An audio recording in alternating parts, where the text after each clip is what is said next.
Greetings, mighty companions, and welcome back to Transforming Relationships Through A Course in Miracles with the Quinns, Anna Kajawa and Greg Yeah. and Holy Spirit. Oh yeah, that one too. Holy Spirit Quinn Yes, exactly.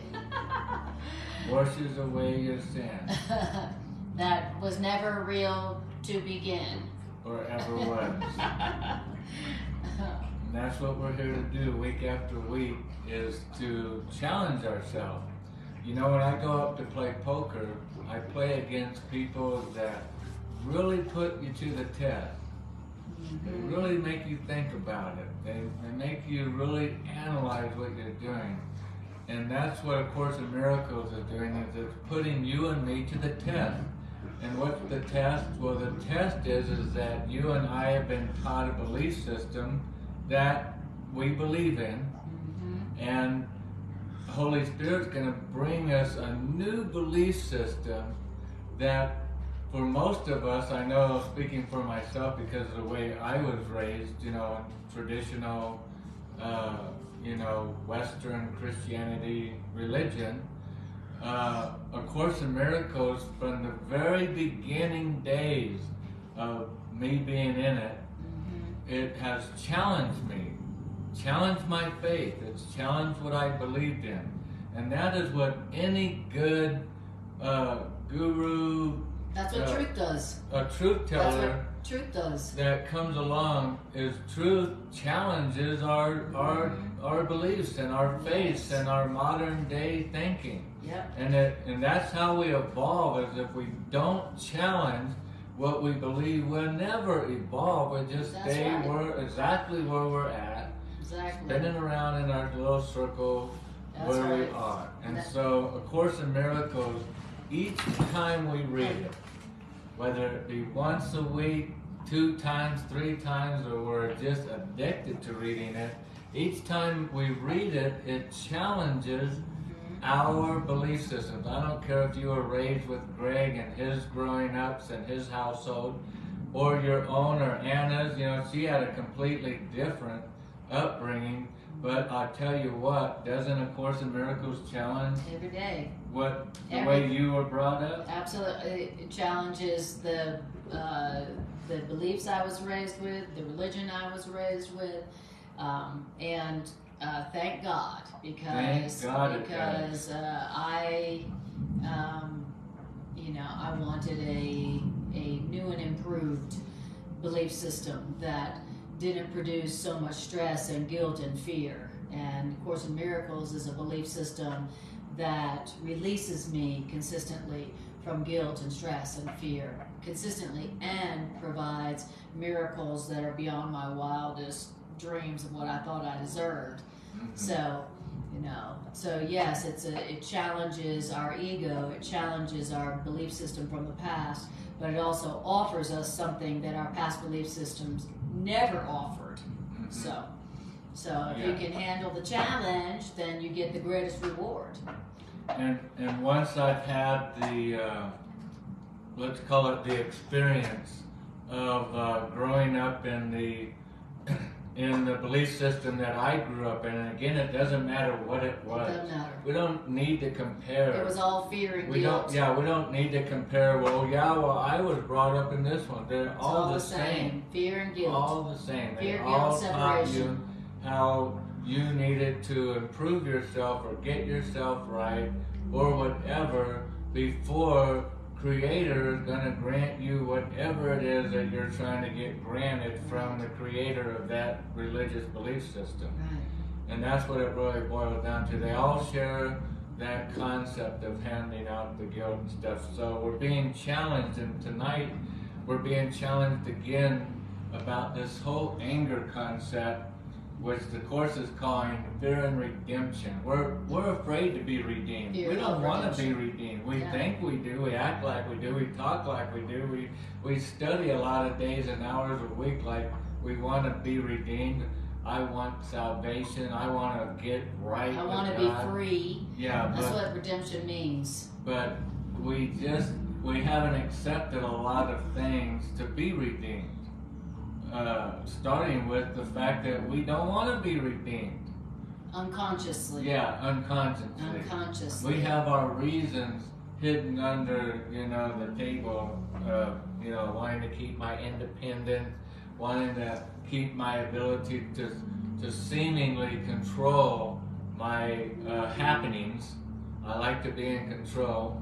I don't like to admit being a control freak, but I sure like being in control. Mm-hmm. And so it's challenging me to try a different experience in a different life, and to think about what I'm using hate for. Mm-hmm. And that's what we learned last week. I thought I was using hate because Anna did something, that triggered me, upset me, and probably that was wrong, of course. That's why I'm upset and angry. And so I deserve this hatred that I'm holding. I don't just come along with unwarranted hatred. No, never. Never. And so my hatred is justified and all of that, of course. But I think I'm using it because of Anna. And what the Course is doing is it's jerking my head around and going, look over here, this other direction. You're using it because you want to keep separated from love. And you can't join love if you're holding a basket of hate. Love and hate don't share the same basket.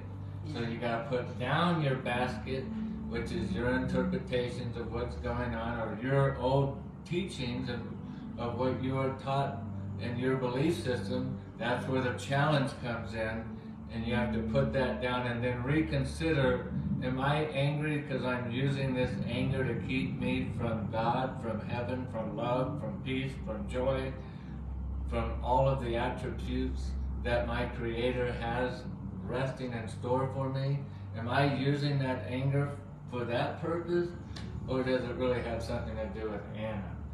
And when I realized that the Course is telling me the truth is you're using it to keep you separated from your source, from love. And that's the beginning of healing, is to see where the problem is. Oh, there it is in the liver. No wonder nothing was getting fixed. We were trying to deal with it down in your foot, and it wasn't even anywhere close to the area of the problem. The problem is the acknowledgement that I want to stay separated from God. You don't even have to know why yet. That's like stage 2 if you want to dig deeper into, and we're going to, because you have to look at the fear in order to heal it. Exactly. And so, like Greg was saying, that in this set, so this is part 3 of the fear of love. So this is the fear of love, part 3. 13.3. Yeah, 13.3, part 3. 3.3.3. All right. And I've titled it The Fear of Love. The actual title in the book is The Fear of Redemption. But the definition that the Course in Miracles gives in this section is not your old religious definition. It means love. Right? Yeah. It means release from all the limitations you have been suffering under. And that's what it means. And at the beginning of the section in part 1, it talks about that there's only one way that you are going to be able to find the love that you say that you want. All the love I'm so finally in love. All the love we've been seeking,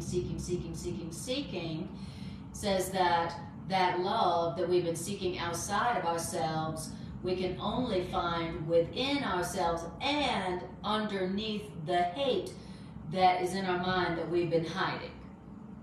So that's the only place you can really find it. So he says, so you don't find love by seeking outside of yourself. You have to actually look within and see all the hate that you have been harboring, that you've been hiding.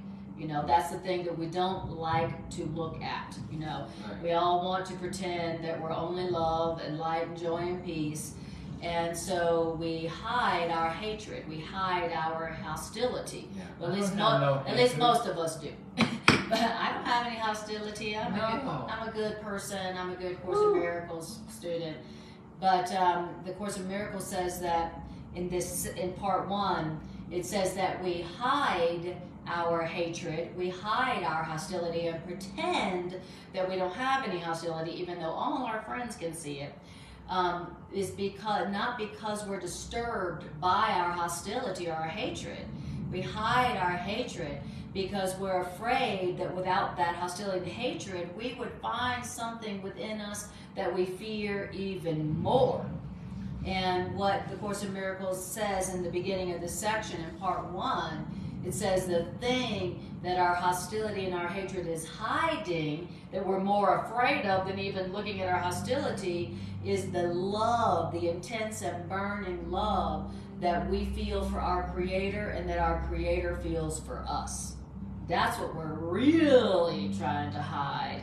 And so the hostility and the hatred, that's just a small price to pay in order to stay clear of our greatest fear, which in our greatest fear is being in the presence of the love of our Creator that we literally could not control ourselves in the presence of. And that's our greatest fear. It said we would actually leap into the heart of God. Into the heart of God. Into the open arms of God. And we know that. Exactly.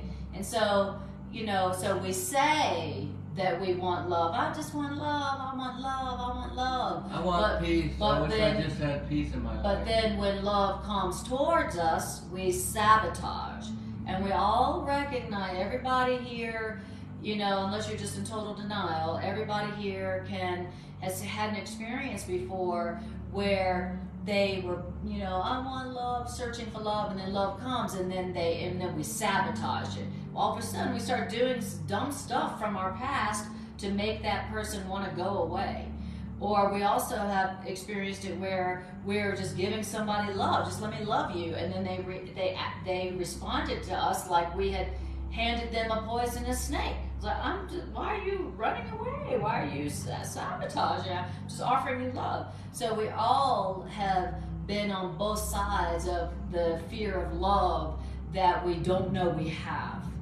And so we have our greatest fear is our intense and burning love for our Creator, and it's for us. And the way that also manifests is in fear, the fear of love with our relationships. You may have noticed in your relationships where when you've been having so much joy and peace for so long, you start to feel nervous. So everybody's like, oh my goodness, I'm starting to feel a little nervous. It's been so peaceful and so happy. Now I'm like waiting for the other shoe to drop. And that's our fear of love. So it starts with the fear of love of our Creator, and then it also manifests into all of our relationships where the more loving it becomes, the more nervous our fearful, angry mind, our ego, becomes. The ego is literally an anti-love thought, which means that as the love comes closer or as the love deepens, our ego feels more threatened. Our ego starts getting scared. And what does the ego do when it starts feeling afraid of love or threatened by love? It sabotages it. It does whatever it knows would make that love go away, right? So in other words, here come all the past patterns, all your bad habits from the past, right? What to make that love go away so that our ego can feel more comfortable. And our ego can go, okay, it was a little dicey there.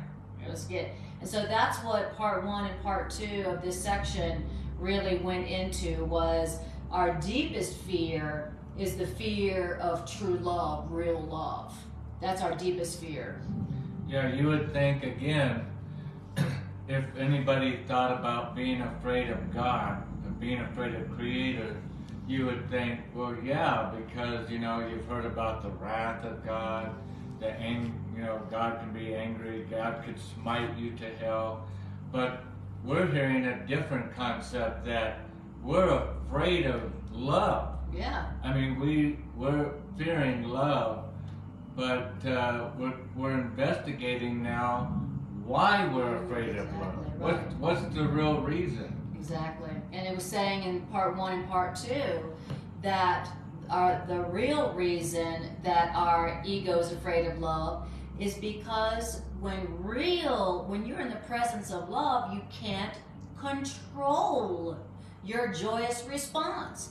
And that makes us feel weak. We're like, if I can't control myself, then that love makes me weak. You know, because we have learned that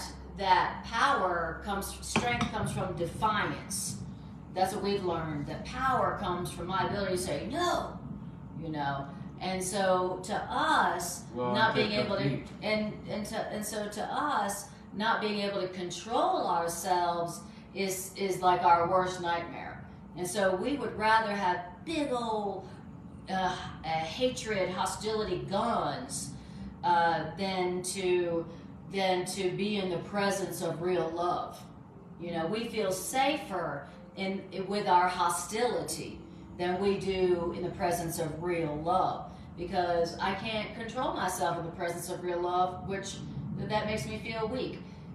I have learned that control makes me strong. If I can control you and can control myself and can control the situation and control, like we're all control freaks, we've learned that that's the only thing that makes that's the only thing that makes us safe. And so we don't want to be around anything or anyone we can't control our joyous response to. You know, I don't want something that I feel like that I would love that so much that it might sweep me away from myself. Now, that sounds like weakness. And that's our greatest fear. And so at the same time, we're like, oh, if only so I could find someone to love me. I just need love. Love me more. I need more love. At the same time, that's what we're really afraid of. And that's why when love comes close, we do silly stuff, you know, bad habits from the past. We sabotage our pattern. We sabotage the relationship with our patterns. So, and this is why. So does that sound like a good recap? Yeah, I think okay. that awesome. covered, and what we didn't cover.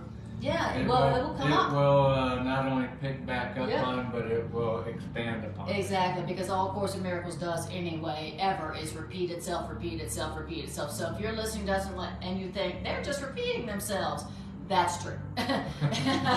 and why? Because we're such slow learners that we need a lot of repetition.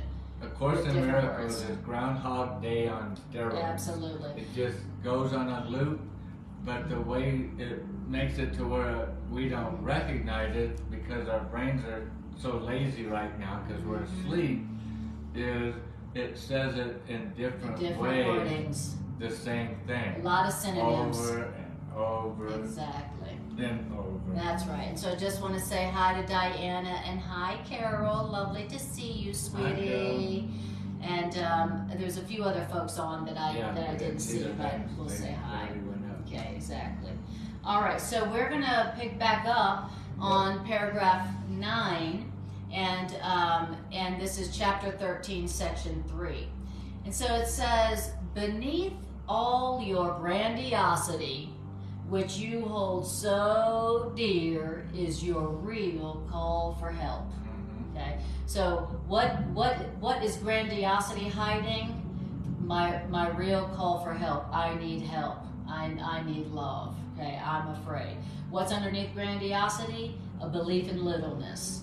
So when you see somebody in their grandiosity, you can not be offended and know that what's underneath that grandiosity is their belief in littleness and their real call for help.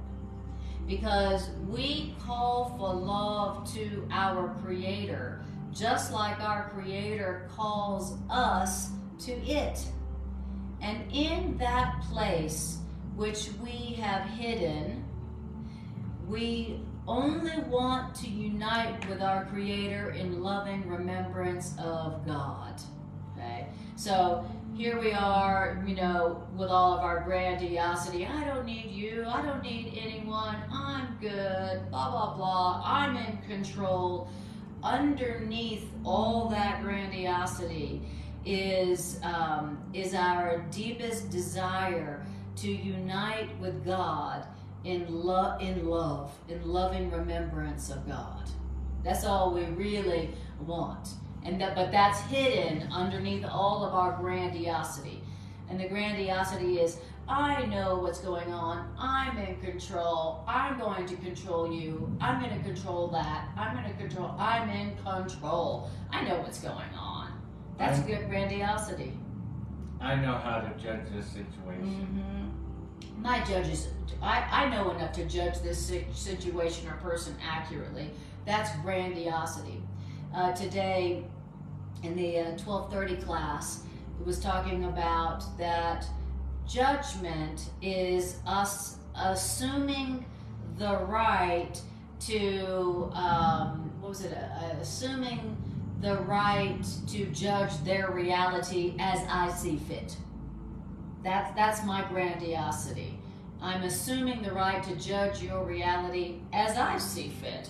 Well, that's grandiosity, according to A Course in Miracles. And that's acting like I'm God. If I'm judging their reality as I see fit, that means, I must be God. Well, if that's not grandiosity, I don't know what is. And underneath all that grandiosity is our real call for love. I just want to feel the love I have for my Creator, and I just want to know my Creator's love for me. Okay. And hi, Barit. Lovely to see you, dear. It's Barit. Bree. Yeah. Bree. Hi, sweetie. From Ahihik. Yes, Barit. Wonderful. Okay, so that's what's really underneath all of our grandiosity. Now, it says, now you're going to find this place of truth as you see this place of truth in each other. Because even though others may deceive themselves, others like you also long for the grandeur that's in them. So I don't need grandiosity, because within me is a true grandeur, and that place of true grandeur is also in everybody else. Okay. And just like I'm deceiving myself about the grandeur in me, everybody else is also deceiving them about the grandeur that's in them. Right. Yeah. Again, we think what gives us value in this story, what gives us greatness, is that I can judge. I'm mature enough to judge things. I'm smart enough. Look how smart I am. Look how mature I am. And not only can I judge things, but look at me now. I've obtained things, and I can control things. And now that I can control things, that should show you how smart I am, because I'm controlling things. See me controlling things? Yeah. And so, that gives me my greatness. Yes. How much grandiosity. Cattle I have, how many things I possess. How many people I can control. And all the control, and my opinion matters, and I'm so right all the time, says me. And I'm just really a good judge. And I think other people recognize that. I'm not sure yet. But anyway, if they haven't, they'll catch up to me in due time. They say they do, but they say they get me, but I'm not sure yet.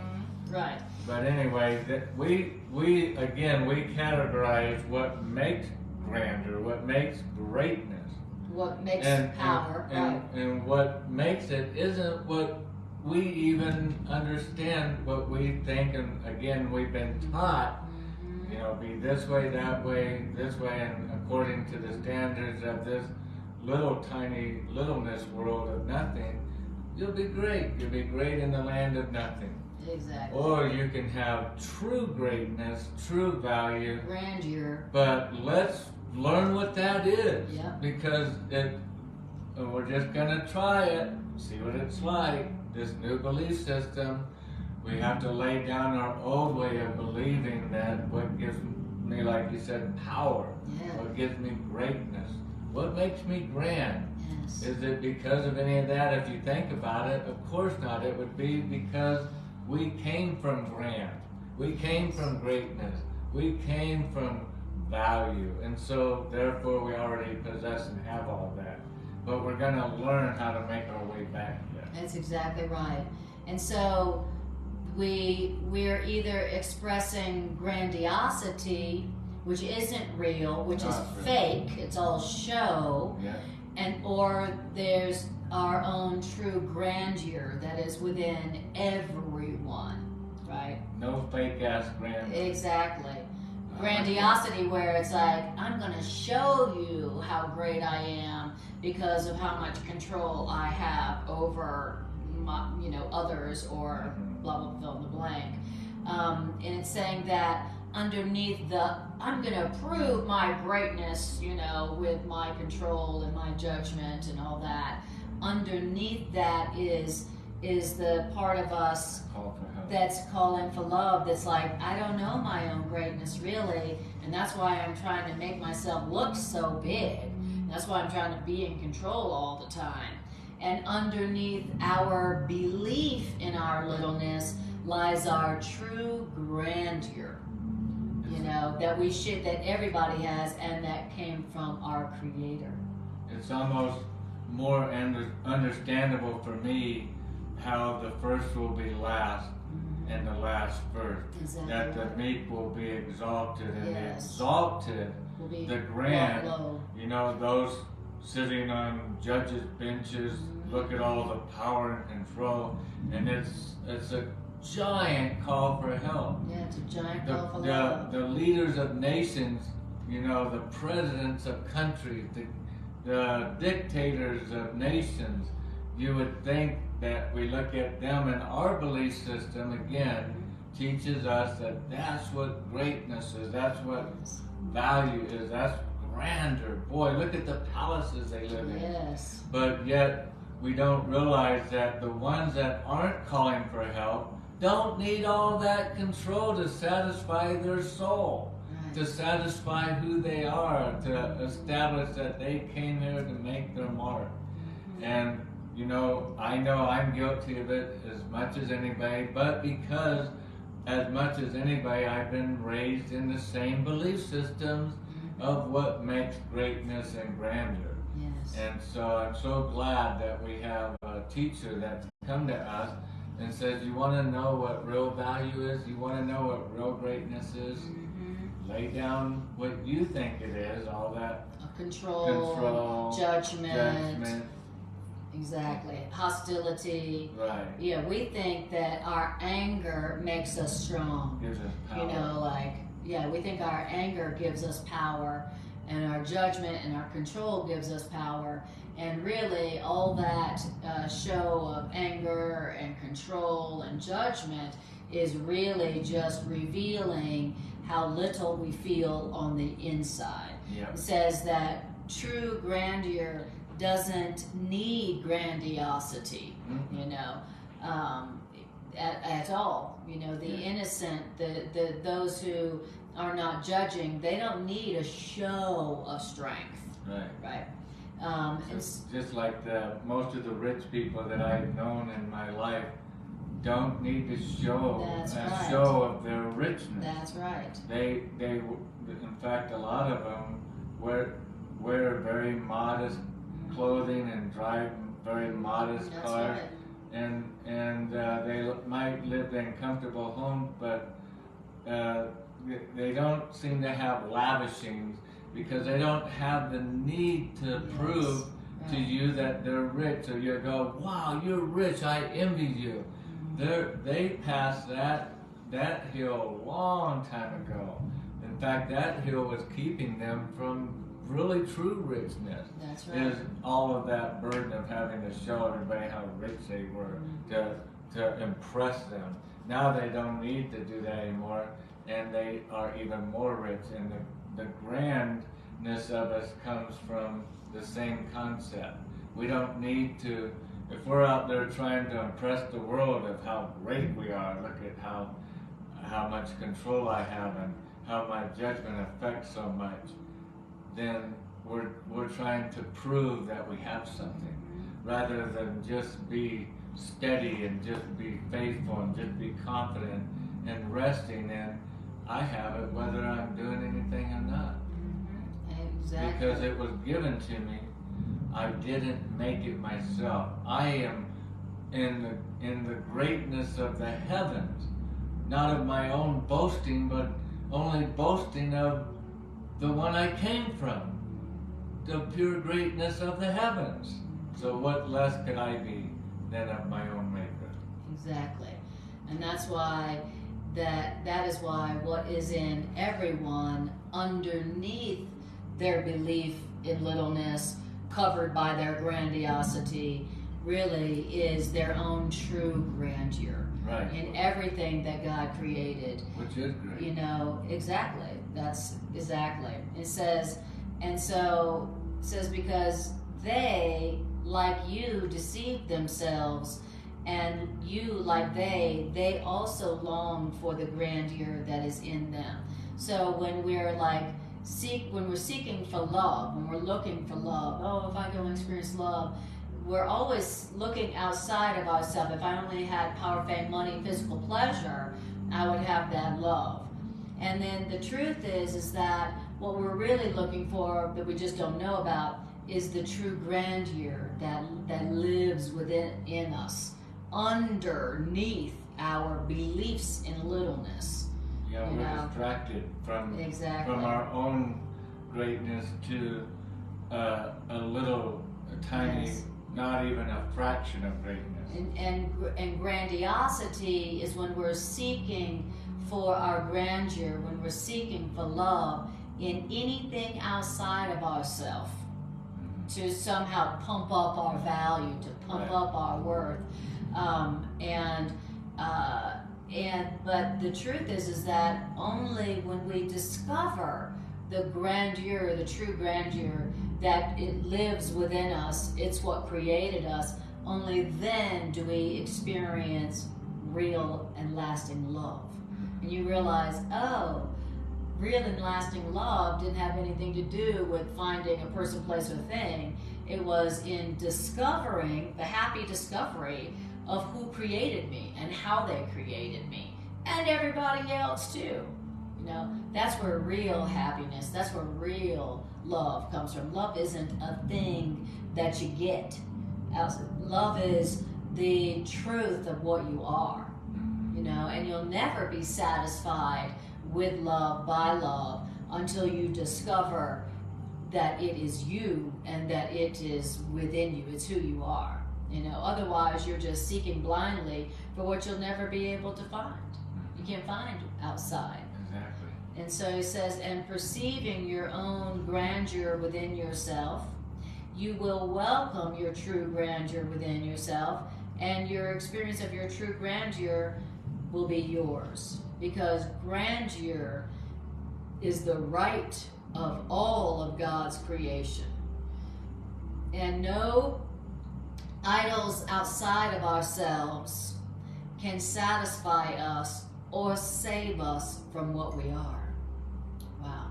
I think it's so neat that the author of A Course in Miracles is lovingly trying to tell us, look, you have two things going on here. You got the greatness that God gave you, and you got this over here, this little tiny grandeur that you gave yourself. And you're parading around seeking and trying to establish your greatness. Trying to prove it. You're yearning it. You're yearning it because you're rejecting it.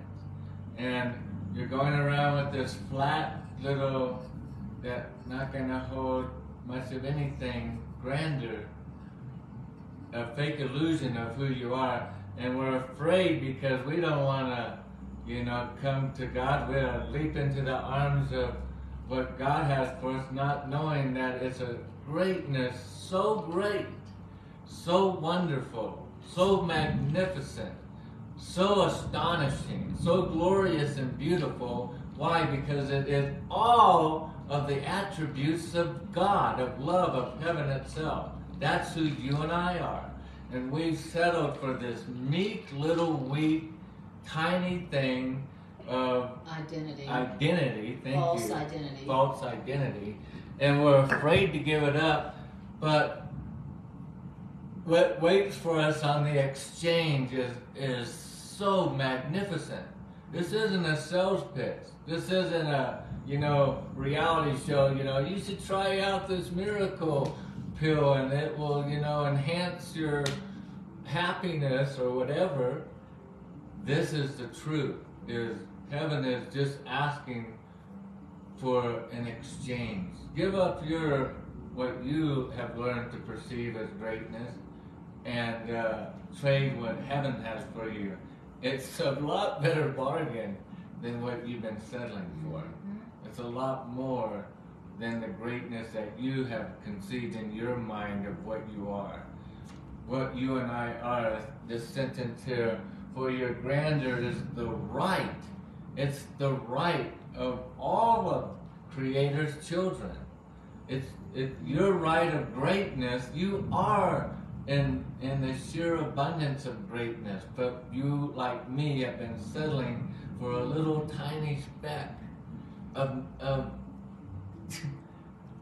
just a little tiny speck. That's right. Of littleness, and thinking that was everything. That if I could only get this job, if I could only get this relationship, if I could only have this child, if I could get that car, if I can get that bike, those roller skates, it's always before us. Look at the kids at school will think I'm great. It started then. If I could only this, that, and the other. If I could learn karate, boy, what would people think of me? And it's always to try to achieve our greatness. That's what we've been taught to do since we've been here, to make something of yourself rather than tell people you are already of something of great value. You don't have to go out there, little Jimmy, little Sally Lou, and improve yourself. And earn and make what your God-given right. This isn't something the world gave you, or can give you, or will give you, never will give you. This is something that our inherent right is to just settle in our greatness, in our grandeur. And that's not bragging. That's not, who are you to say that you're great? That's true humility. Accepting the grandeur that you were created as by God. That's true humility. Right. False humility is where you're going to try to prove your greatness to others. So here, why don't you tap? I'm going to see what Monica. So Monica says, "Hello, friends. I suffer in this way. I will explain. My husband is an elite athlete and a president of a company and very successful, and I have always felt jealous and inferior. I have held into resentment." That's a perfect expression. Thank you. Right. Thank you for being here and sharing that, because that fits so beautifully. Yeah, thank you for sharing that. Absolutely. And you had that belief in your littleness, your inferiority. That's your belief in littleness. You had that before your husband, and so your ego is telling you that if you just were as successful in this way and that way as your husband, then you wouldn't feel that feeling of inferiority. But the truth is that until you know the truth about yourself as you were created by God, and which is the same as saying until you discover the grandeur that you were created as, that you will find within you, then you'll always feel inferior until you discover within yourself the grandeur that God created you to be and have, without cost, without payment. Then you'll always feel inferior no matter what relationship you're talking about or what situation that you're in. But that, like it says right here, it says, because grandeur is your right, and no power, fame, money, physical pleasure can satisfy you or save you from what you are. And what I wanted to share on that flip side of that note is, Monica, think about what the author is really telling us here. My mother recently passed away, and I told her this, I'm going to say, in the last, 6 months. I felt like I had an epiphany, a revelation, and I explained to her why I thought we were coming into some people call it a feminine energy, whatever you want to say, but I told my mom that I felt like it wasn't so much that women were going to come into an era of time of redemption. It was more like women, the way I was trying to explain it to her, would be more recognized for their real power. But I couldn't explain it to my mom other than just saying it like that. And so tonight it makes more sense, because like your husband and so many of us, and it's not your husband's fault any more than it's my fault, in our culture of our ego belief system, the man is supposed to go out and establish his, footprint in the jungle. His grandiosity. His grandiosity, more than women, because women, after all, they don't have nothing to prove. They just can stay home and raise the kids and keep the house clean. And that was the philosophy that a lot of us, especially my age, were raised into. And the man went out and had to make his grandiosity known. And you went into the corporate world, the jobs, and you worked your way up the ladder, up the grandiosity, until hopefully you're the CEO of the company. You walked around with a scarf around your neck, went to fine white tablecloth restaurants, and drove fancy cars. And boy, you had a lot of grandiosity. You were who everybody else at the bottom of the ladder wanted to get to, because they didn't recognize, like the one at the top of the ladder, that we're all equal. We all have the equal same value. And so your husband, like me and so many men in our belief system, which we call the ego, our belief system has taught us how to establish our grandiosity. And I had a lot of call for love. It told me right here what the deal was. Is those that are, the louder they are, the louder they're crying out for help, for love. They're not necessarily just trying to compete. They have lost that much away from truth of their greatness. And so they're screaming louder, trying to prove that they're great, when they don't realize that you are great and far greater than you're trying to prove. Come back home, Jimmy. And so those that are not having to be so grand and climb up the corporate ladders and prove and do and effort and all of this are actually less calling for help. So good job, Monica. Less calling for help than the others, but you're leading the way. Those are leading the way to try to show the rest of the world you don't have to earn what your God-given gift was already given to you. I would rather have what God gave in value and grandiosity to who I really am, and I want to know that. I want to remember that, and I've forgotten that.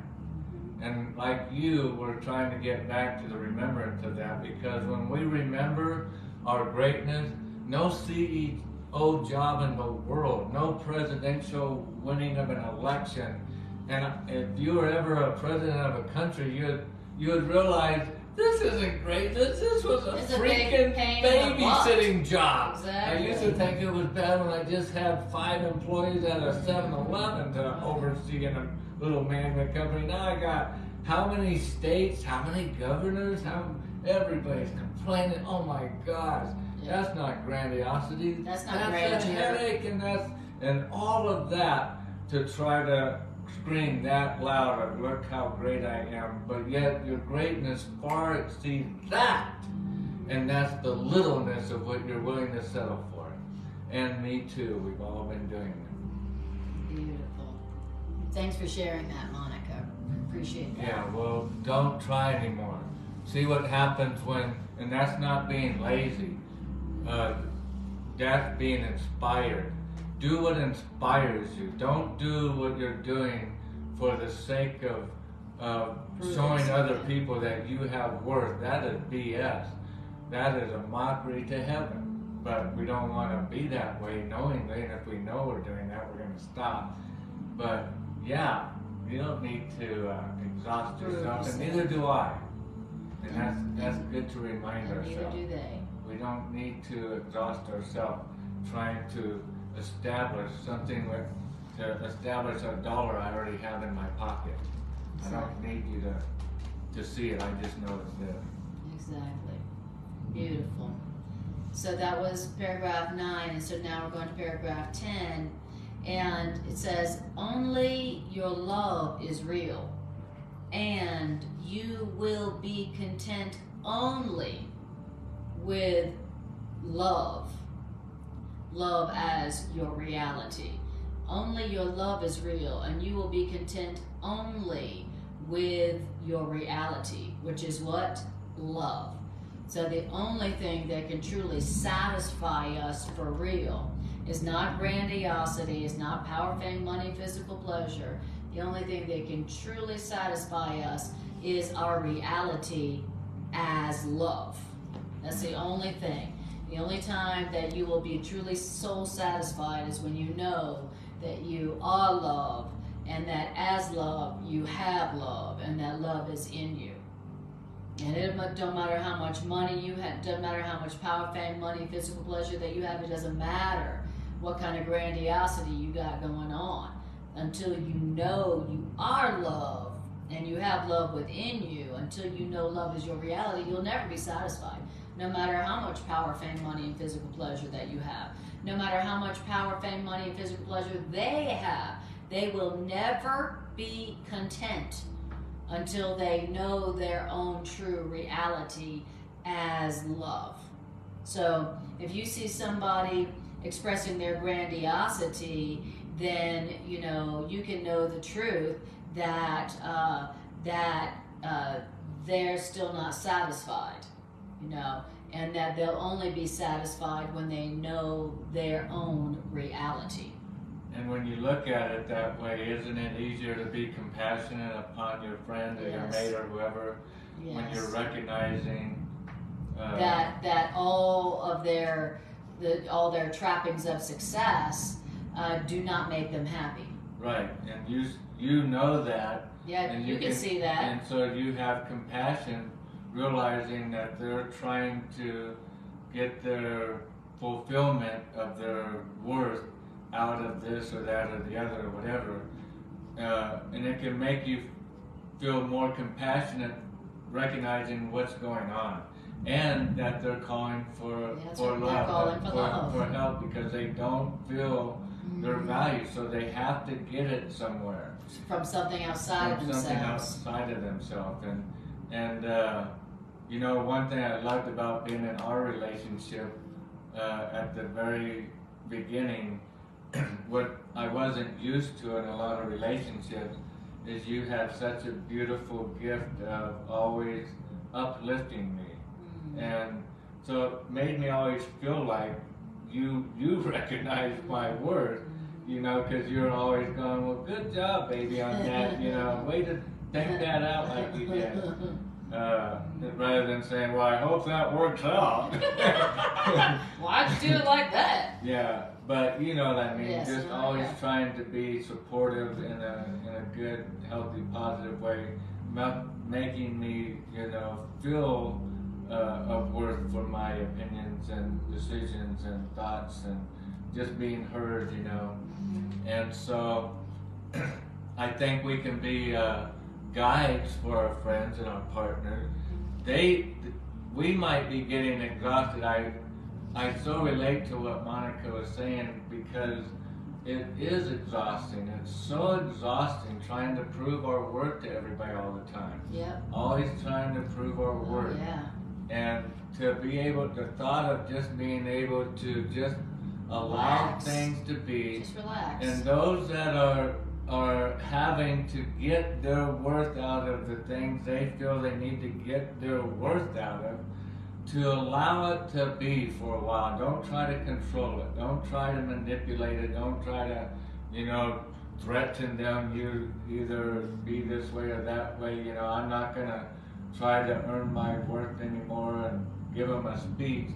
Just turn it over to Spirit, let it go, and be confident in your worth, and be helpful in whatever way you can to them, whatever way Spirit shows you to be helpful to them, to bring them back to the remembrances. You are valuable. You are valuable. Because of who you are. Because of who you and are. Because of who created you. That story you told me is wonderful, and it doesn't surprise me how great you did in that, because you are so great. But that's not why I think you're great, with that kind of attitude. Doesn't have to be said that way, but with that kind of attitude, let that come across to our brothers and sisters, because that's what God wants to do, and that's doing the will of God. God wants us to come back to the remembrance of who we are, our greatness, not in that boastful, prideful, having to prove way, but our greatness just in the rest, in the calm of the knowing, like you said, the knowing. When you know that, everything changes, but you don't know it, in my understanding, until you experience it. And that's why it can't be taught. You have to just do the applications of the truth, and then the experience will come. And then when you've experienced, nobody can talk you out of it, because now you have a knowing. Exactly. And just like you were saying, it says, the paragraph 10, only your love is real, only their love is real, and they will only be content with their reality as love. And then it gives you an instruction of what to do with others, who are trying to prove their reality with their grandiosity and their control and their judgment and their power, fame, and money and physical pleasure. It's saying, don't try to cut them down and prove to them how little they are. This actually says, save them from their belief in their littleness. Yeah, help them. That's what God would want to do. That's what God's doing for us. Right. So, when you see somebody in their grandiosity trying to prove how great they are, when you see somebody in their grandiosity, this is saying, remember that underneath their grandiosity is their real call for love, their real call for help. And then, once you see their call for help, what do you do with it? Well, you save them from their belief in littleness, so that you may accept the magnitude of your Creator in peace and joy. So, now they obviously feel little, and they're obviously compensating for their belief in their littleness. Grandiosity is, I feel little, but I'm going to be compensating for my belief in my littleness, right? And then this is saying that we can save them from their belief in littleness by seeing their true grandeur in them. Just like you were saying, see the greatness in them that, is just who they are. See their true inner greatness and grandeur in them. See the magnitude that's really in them underneath their belief in their littleness. And then what that does is it enables us to accept our own real grandeur and our own real magnitude for ourselves. So you can't have it.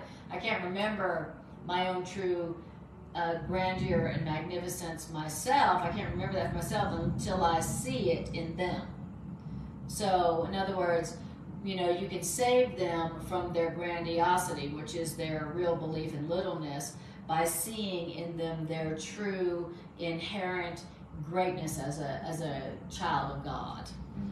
So but just say, save them from their illusion, save them from their littleness, so that you may accept the magnitude that your Creator gave you in peace and joy. In other words, exempt no one from your love. Because if you're exempting people from your love because they're acting like a grandiose jerk. Yeah, they're so arrogant. They're like strutting their stuff and, you know, trying to prove their worth and value, how great they are. And what do we want to do? We want to go like, you know, F you. You're screaming for help louder than anybody around you. That's exactly right. Help me! I lost myself. Exactly. I can't find myself. I'm blind. And you walk by and you're disgusted by them. Yes. Ugh. Yeah, but the person who is acting like the biggest a-hole in the room, like I'm this and I'm that, the one who's strutting around like I know what's going on, the one who's like the biggest judge in the room, judge. Those are the ones who have the deepest call for love going on. Those are the ones who feel the littlest. And this is saying, instead of attacking them and trying to cut them down, back down to size. Talk about behind their back. You know, cut them down to size behind their back.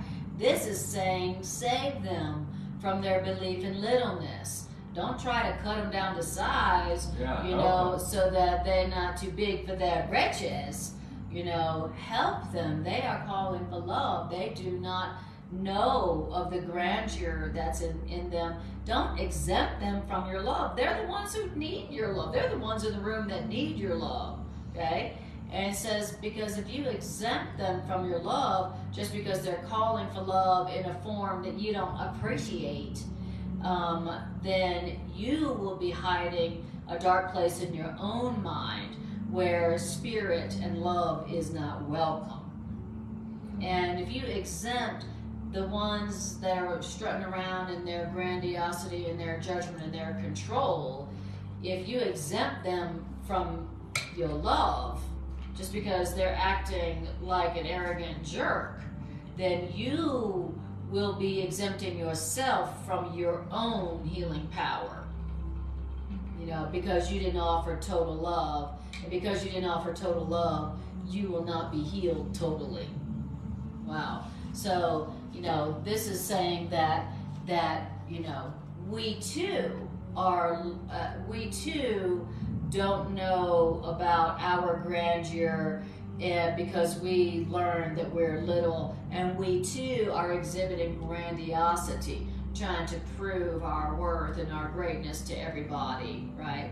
And so what we see in them and their grandiosity, that's really us. Right. And until we see their deeper call for love beneath and behind the grandiosity, then we won't be able to see our own true grandeur that is also within us underneath our belief in littleness, covered by the attack and grandiosity. What we're really saying to the universe, to heaven, the creator, to the angels, to healers, is when we see our arrogant brothers and sisters, you know, they just, or not arrogant, but they just opened up a new company, they just bought that new car, they just did this, they just did that, and it's all in the name of grandeur, of you know, self-worth, and or they just seem to be, you know, edging us in that arrogant, self-obnoxious way, grandiosity, which is even more of a call for love. And so when we say to them, you are not worth helping, we're literally saying that, I love how I would have never even saw that, pointing out in ourselves that I don't deserve help in that area of my life. And so what happens, that problem, that area that's not getting worked on, is going to do what? It's going to grow bigger and get worse, and now it's going to need more help, and I'm going to become more in need of help than before. Or I can have compassion on my brother, which is the same as to say have compassion on me. Me recognizing their call for love is recognizing my own call for love. If I look at them as arrogant and judge them as arrogant, that would be to say that I don't see any arrogance in myself, which we all know that we're all trying to compete in some way or another trying to prove our worth. That we have worth, that, you know, well, oh yeah, well, look at my worth. Look at this. Oh yeah, well I do this, or I've achieved that, or I'm doing this, or look what I just got, or look what I'm buying, or look what I sold, and we do it in subtle ways. Judgment. We do it in outright boastful, obnoxious ways. But we all do it. Yeah. We could be homeless on the street and we'd be doing it. Yes, exactly. I guarantee it. And we elevate ourselves greater because we don't need all the possessions of the world as everybody else. So we've established our worth. However we're doing it to establish our worth is playing the same game. So another one of those things we need to recognize, and who couldn't recognize that in their own life that we're doing that? Yeah. So who couldn't recognize something that we need to get healed? Exactly. So remember, the people who need your love are not just the ones who are like, oh please, I need love, I need help. It's also the ones who are strutting around, acting grandiose in their judgment and control and, you know, power, fame, money, and physical pleasure. And it's also us when we are in our grandiosity. You know, when you're not aware of the grandeur that lives within you, that's within every creation, then you know, you're also in your strutting around in your grandiosity, your fake bigness, right? Well hidden. Yeah. And so the people that need your love are not just the ones who are saying, I need your love, thank you so much. The ones who really need your love are the ones who are strutting around and in their arrogance, acting like they don't need your love. And the ones who are in their grandiosity, strutting around, thinking that you need them. Okay? They need your love. So in other words, the arrogant jerks that you are tempted to exempt from your love, they are the ones that need your love the most. And if you exempt them from your love, then that arrogant jerk part of yourself, which we all have, you know, the one that's judging everybody as if you're God, that part of you won't get healed. Right, and you'll see that get more things outside yourself to prove your wealth, just like they're doing. Exactly. You just grew that seed in your own self. Exactly. By rejecting giving them love for what they're calling for. Exactly. And justifying it in your perception of their arrogance. Exactly. And you are being grandiose and arrogant anytime you assume the right to judge their reality as you see fit. Yeah. That's what judgment is. So anytime you're judging, you are being in that, expressing that grandiosity, that arrogance. And we all need a healing because that what that grandiosity is hiding is a belief in littleness that we learned that isn't true. God doesn't create anything that's little, right? God only creates that which has a true grandeur, you know. So God doesn't create the little. And so the grandiosity is hiding the belief that we are little, even though we're not. It's false belief. And there's underneath that belief in our littleness it's underneath that the truth of our true grandeur lies waiting for us to discover. Okay? And our true grandeur is not something that we need to prove or earn or demonstrate. Thank God. I am tired of having to do that. It's exhausting. The older you get, the more exhausting it becomes. Exactly. Trying to prove to everybody and their mother and brother that I have value. Yeah, exactly. You know, that I have worth. That is exhausting. Man. It's exhausting, and it never works, you know. It never works. That's why it's exhausting. Because no matter how much you're like, now I've done this, and now I've done this, and I know this, and no matter how much you try to prove your worth and value, you never really feel good enough. Right. You know, so now you have all the power, fame, money, and the physical. You have all the power, fame, money, and physical pleasure in the world, but you still feel small. You still feel inadequate. You still feel like you're not good enough. And that's why, you know, when you see people who have all the money and the power in the world, you don't necessarily see happy people. But often you see people who are really competitive and afraid and possessive and angry and, you know, full of defense. And so that just goes to show you that no matter how much you try to prove your worth or value to the world, it will never content you. It will. The only thing that can ever content you is your reality. Your reality as love, love that is eternal, love that does not need to be proven all the time. And I love this. If you just stop your mind for just a quick moment, stop your mind and ask yourself this question: would I love to feel my true value, which, by the way, you and I have never felt before, our 100% true value? Like, just imagine you walk into the ballroom and you don't need to prove nothing, but you know. I mean, there's an old scripture that says to walk boldly into the throne room. Why? Because that person knows their true value. And they know it didn't come from anything they did back on earth. They walk in boldly because they know, they feel it. They have certainty. They have certainty of their value. As created by God. As God gave it to them. Right. Not as they earned it, not as somebody tapped their sword over your head and acknowledged your value. No. That how many of us would like to experience that, to have it? And this is why Anna and I love the course. So that's the offering, right?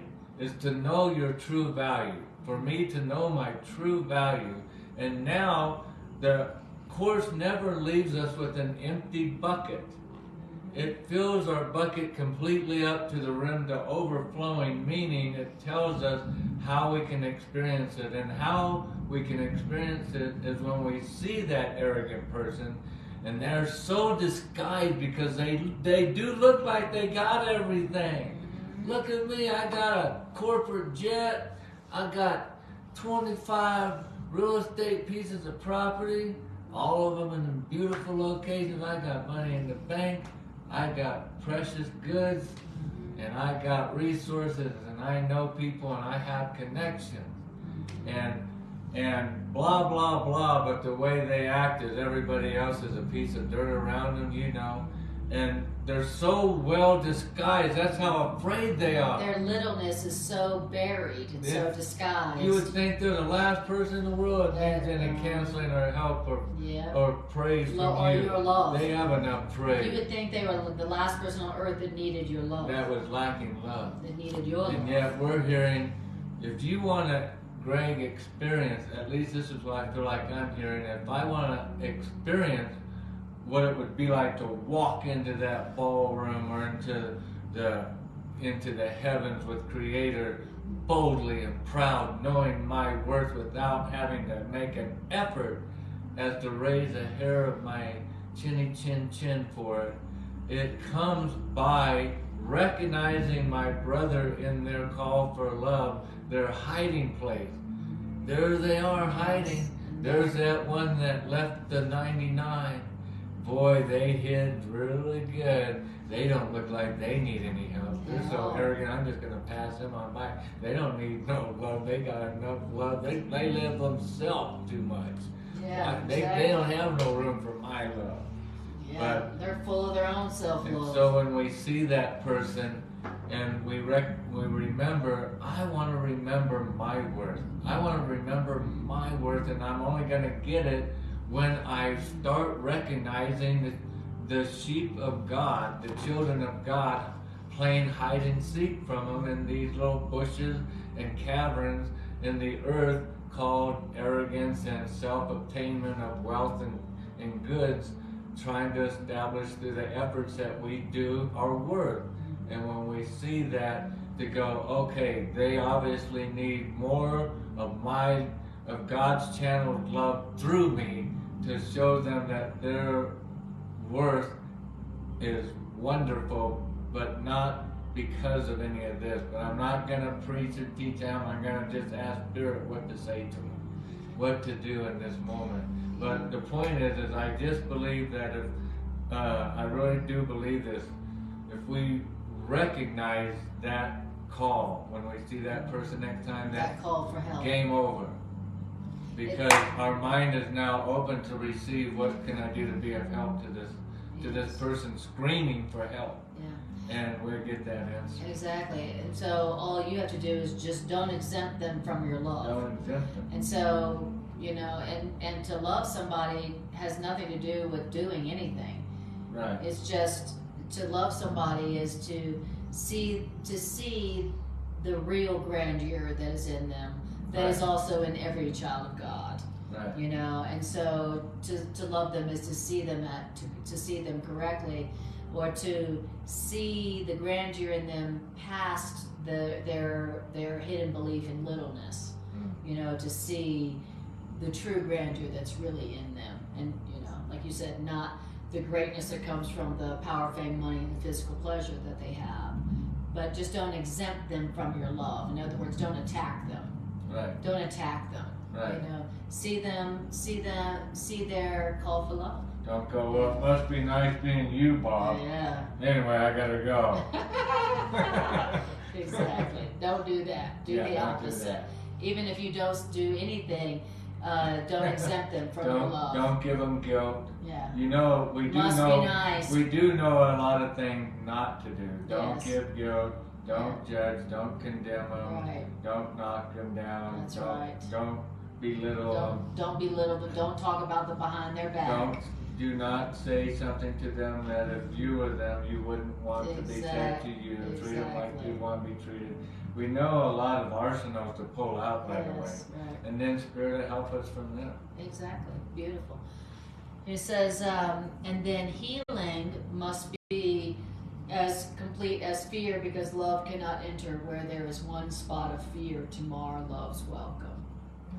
Okay, so if you really want to welcome love, then love can't enter where there's fear or attack.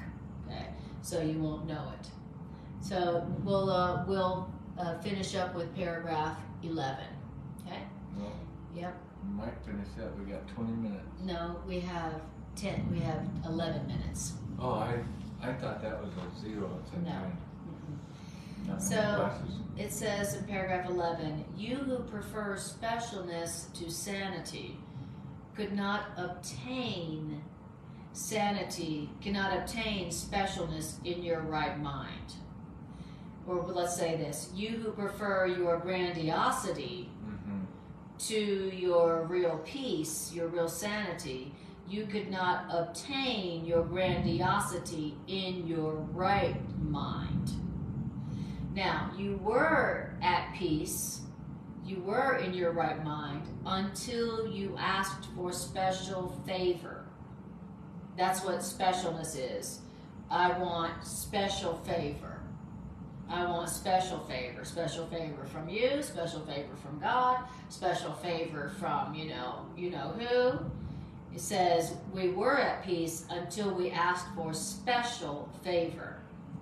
And we who prefer special favor to sanity could not obtain special favor or specialness in our right mind. We were at peace until we asked for special favor, specialness.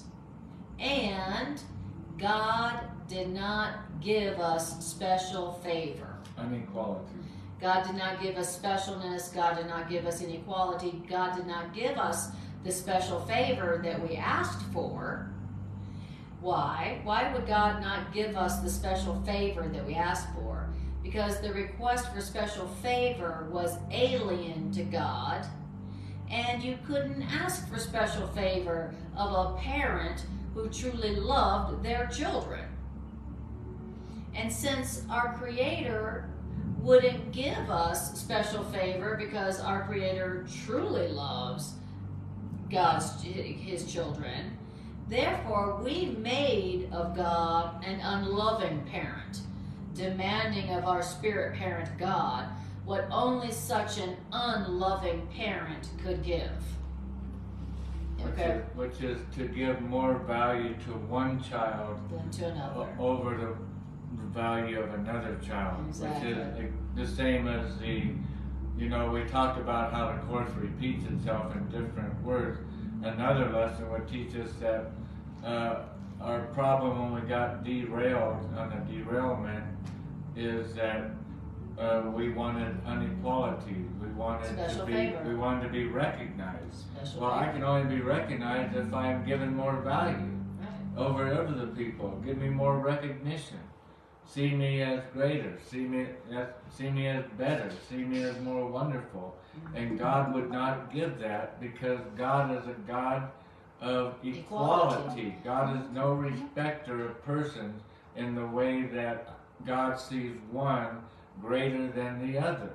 God sees all of God's creation as the same, which by the way is perfect, because all of perfection's creation came from perfection, and therefore all of Creator's perfected creation is perfect. But we've gotten derailed wanting this insane idea of, well, give me some extra value, God, please. Yeah, it was like because it's boring sharing the same value with Anna. I mean, that just gets, boring, God. I mean, it'd be nice if you could just at least recognize I look a little nicer today than she does. Something, God, give me some prompts on something, Remember, I said something right the other day where she didn't, or something. Come on, give me some kind of better credit. And God's like, no, but just rest in knowing that I love you with a burning, intense love. And them too. And also them too, equally. Let's settle for that. And so, and the Course in Miracles also says that this is how the detour into fear occurred. The fall from grace that we all hear about in all of our religious texts. We hear about the fall, the fall from grace. The Garden of Eden stories. The Garden of Eden story. It's all of our ego origin stories, where all of our ego origin stories, no matter what religion that you came up through, all talk about the fall from grace. Yeah. The origin stories that we all learned in our different religious belief systems was that we did something to make ourselves unworthy, and we were kicked out of heaven. We lost our grandeur. Exactly. And the Course in Miracles tells a very different story about how we went from the bliss of unity with all of creation into a world of separation, death, and sin and guilt. And the Course in Miracles says that it wasn't God who was mad about something we did and then kicked us out of heaven or the Garden of Eden. What happened was we demanded of God special favor. I want you, God, to give me more than others, than your other creations. And God said, what other creations? I only have one creation and you're it. And so so we then made of God an unloving creator. We demanded of God what only such an unloving parent could give, specialness. Right. And so we, and Can so I say, I like how you said that. It would be like a child saying to the parent, exactly. Would you love me more than you love the other families? Yeah, exactly. And they would say, what other families? I only have one family. Just like you said, that's how a creator looks at it, is I only have one creation. Right, exactly. And you see it also in the Cain and Abel story. You see it in a lot of stories in the Old Testament where the parent seems to have a favorite child or something like that. But of course, in Miracle says that that only an unloving parent loves one child more than another child, and I would say only an unhealthy parent loves one child more than the other. We all know it through our parents. You love your children equally, and so, and then says, so we demanded that God give us special favor, and what happened was, I love it how it says that God could not give us the special favor, and so we made of God an unloving parent. Yeah, God didn't become one. Yeah, God didn't become this lightning thrower, preferential parent. This being of wrath now. Who plays favorites. Yeah, it says the truth. We made of God, of Creator, of love. We made of love. An unloving parent. Unloving parent. An unloving parent who who plays favorites. Favorites. So that's why we have these different. And so we're looking for different great favorites of God to come to our realm to save us.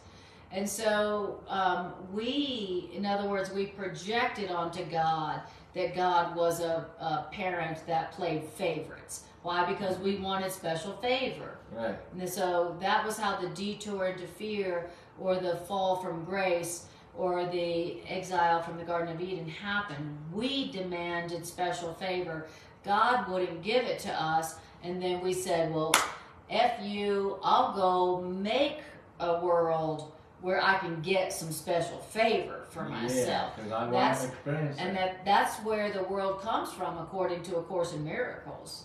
And it says that, and when we went to God demanding special favor, and then when God refused, then projected onto God a parent who would give us special favor, the peace of the children of God was shattered.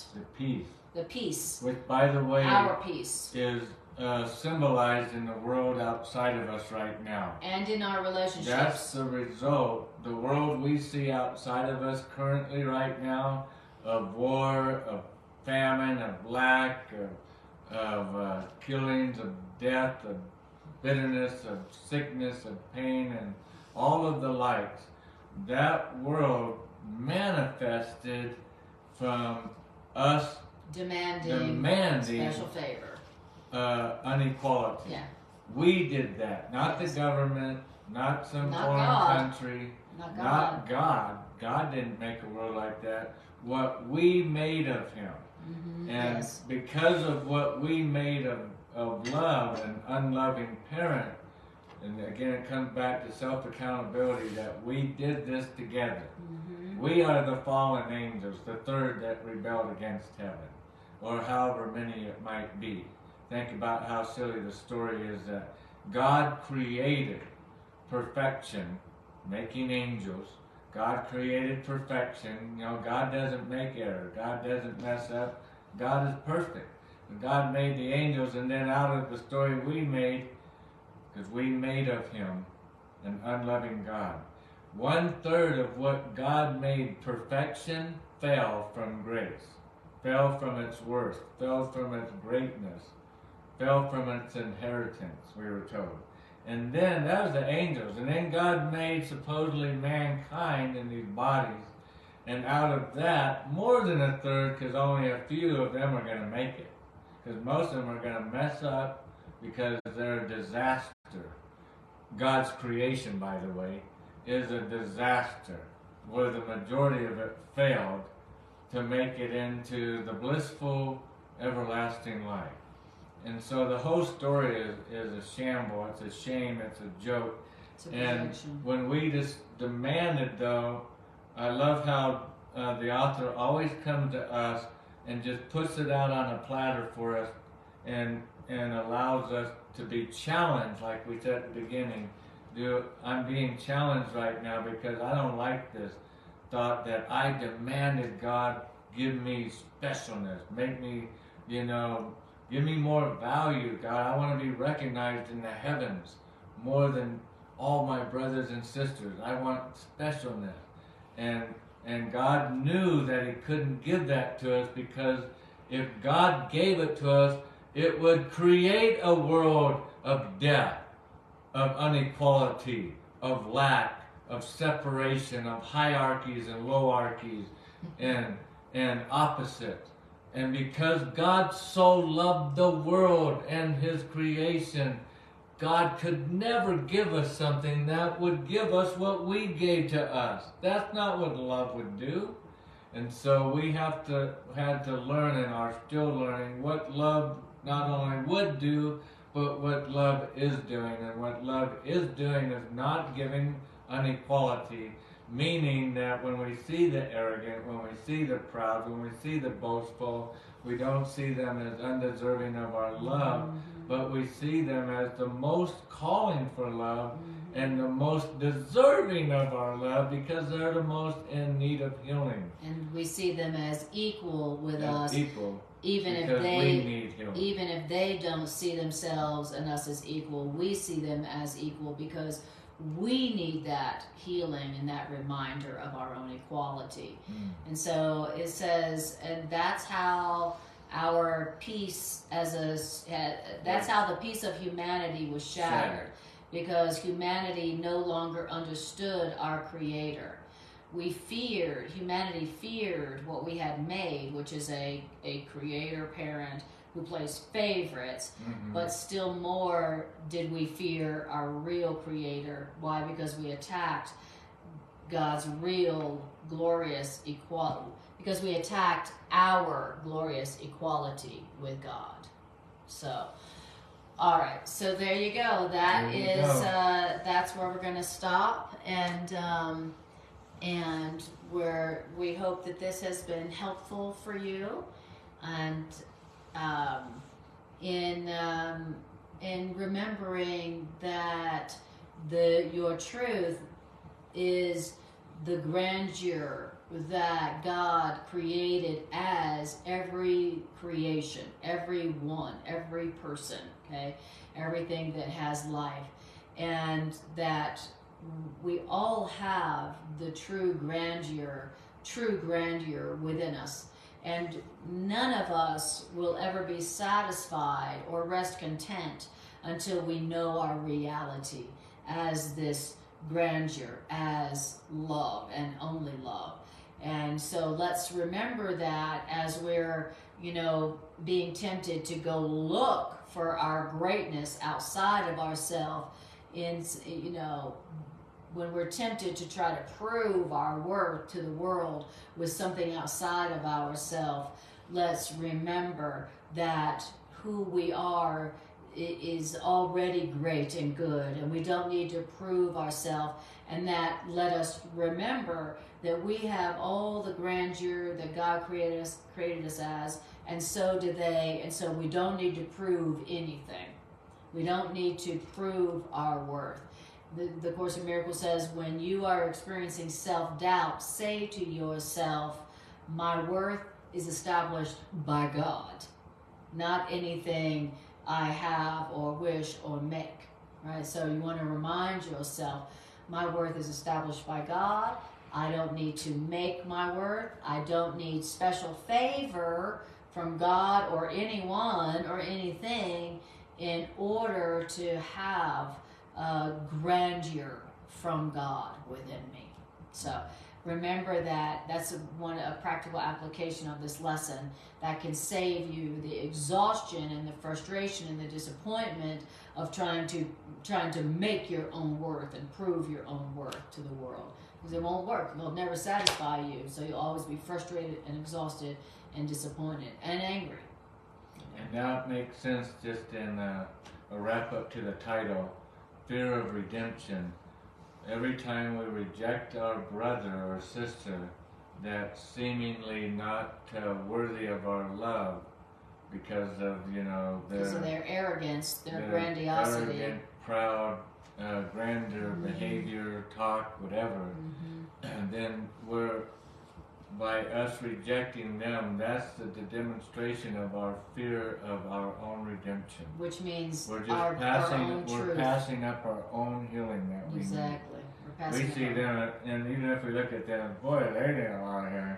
Thank you, Lord, I'm not like them. That's missing the bullet. That's right. That's missing the boat. Yes. To see them like that is to just recognize it's sort of like you both have a cold, but boy, you got it worse than I did. Exactly. But you both have the cold. Exactly. You're That's coughing exactly a lot right. worse than I am. I am so glad I'm not coughing near as much as you. Yep. And my voice doesn't sound near as hoarse. I'm feeling feverish and sick like you. Right.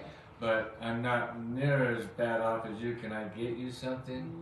Yes. That's the posture in which if we carry that, our healing will come quickly. That's right. It'll come quickly and strong. And what's our healing?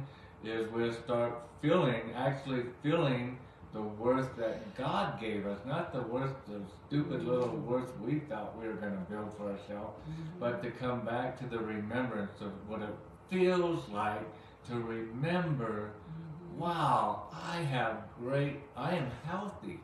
I am really healthy. I am not sick anymore. And now I can even be more of help to people that are sick. Yes. And thank you guys so much for joining and sticking with us to the end. We love you. Love you guys. Adios. Talk to you later.